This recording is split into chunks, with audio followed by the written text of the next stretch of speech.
Fahma. Bismillahirrahmanirrahim. His mercy and blessings of Allah be upon you. Assalamualaikum warahmatullahi wabarakatuh. Dear brothers, kind-hearted people, I would like to share some information about our school and it is student on behalf of the entire school. I trust that you will listen attentively and I can ask for your forgiveness if you notice any error or mistakes in my words. We thank you for your presence and support. We cannot represent only ourselves, but carry the voice of thousands of Rohingya children who have lost their families, their homes, and their childhoods. We are students at Ihsan Operated Center in Batu Cave, Kuala Lumpur, Malaysia. This center has become a home for us after losing everything. We are the children of Rohingya people from Arakan State, Myanmar, a people expelled from their land and killed to the coast. We live in besieged villages, needed citizenship, education, travel, and basic human rights. Then came the massacres, our villages were burned completely, our parents, brother, and sister were killed before our eyes, and raped.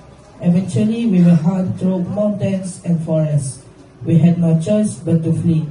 We fled through refugee camps in Bangladesh, where food is scarce, medicine is limited, and shelter cannot protect us from rain or cold. Many children sleep on muddy ground, barefoot, hungry and scared. Some of us die at sea from hunger and thirst. Some got lost on the border for many fell prey to human trafficking gangs, kidnapped, held in secret prisons, and their families were extorted for ransom. Girls were possibly married against their will.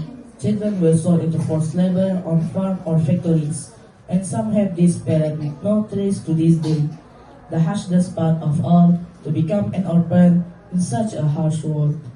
After this painful journey, we found someone who opened a door of mercy for us at the Ihsan Center. We treat as human beings, call by our names, ask, have you eaten? Are you well? We learn the Quran language and mathematics, and we are given hope for a better tomorrow. But we still need your help. We only ask for a place to sleep without fear, food to fill our hunger, clothes that preserve our dignity, notebooks and pens to learn, doctor to hear our pains, and hand that reach out to give not take. The Prophet Muhammad ﷺ said, I am the one who sponsor an orphan will be like this in paradise. And he joined his two fingers. Narrated by Al-Bukhari. Wherever lives a Muslim of a hardship of this world, Allah will relieve him of a hardship on the day of resurrection. Narrated by Muslim. The best house among Muslims is a house with an orphan who is treated well.